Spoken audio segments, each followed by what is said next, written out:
Once upon a time there was an old woman who lived alone in the jungle. Her husband had passed away, but they did have a child. She was weak and fulfill her life.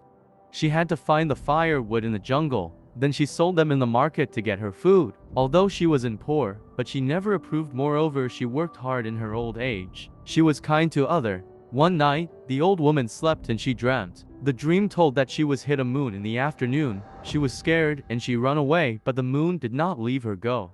She woke up in her scary. She was worried about the meaning of her dream. She went on getting the meaning of her dream. To lose her scary, she went to jungle to collect some firewood and sold them in the market. Getting the market, she rolled out her wood on the ground. The lucky was to her. All was sold out. She was happy. In her way home, she met a crowd people among a fortune teller. She was interested to know it. With her weak power, she came closer and asked about her dream last night that she was hit a moon in the afternoon. The fortune teller told that she would get a baby. Hearing the explanation, she did not believe and continued to go home. In the way home, she thought the impossibility of getting baby.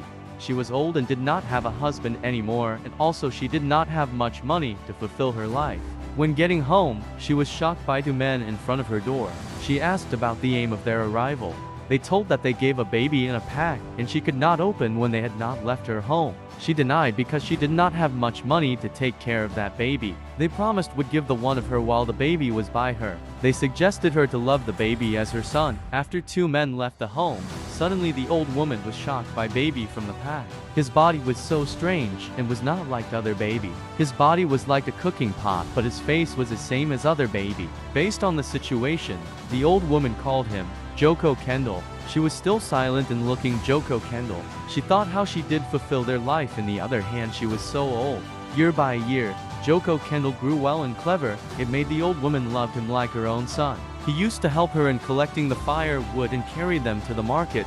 He planted the vegetables and rice, and the harvest was so much. It made them life in the enough of food as two men's promise. Joko Kendil was a gardener too. One day, when Joko Kendil took a rest after gardening, he looked a huge ship of kingdom. He saw a beautiful princess in there. It made Joko Kendil fell in love her. Then he continued to go home and told his incident in the garden. Her mother laughed and told that she was a princess of the kingdom. Hearing the Joko Kendil's feeling made her smiled and laughed too. One day, a kingdom held a contest about who could bring low Kannada instrument music. He would be married with the princess of the kingdom. Joko Kendil listened the good news and continued to ask his mother's permitting.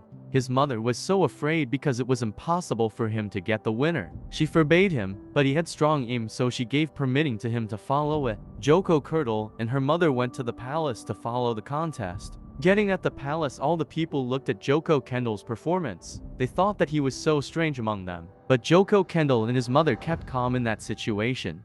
They passed the gate and be allowed as one of the contest candidates. The king asked all he candidates to show the instrument music they had. Suddenly Joko Kendil read magic spell. Charming instrument music came. All the candidates had been tested by the king, but there was no having good voice.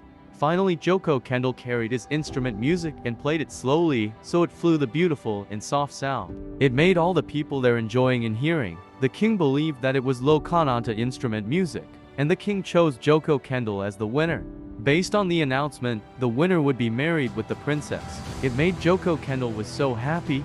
Her mother was so happy too, so she cried. All the people and candidates gave applause. They were still surprised of Joko Kendil's winning. The king gave her princess to him.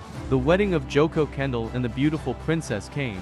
It was so luxurious. All the citizenry came to take a part there. All the delicious and kinds of food and drink had been prepared by the palace. Joko Kendil and his wife sat in front of the guests. The princess hugged him so he could not breathe, and suddenly Joko Kendil became a handsome prince. That incident made all the people was shocked. They lived happily.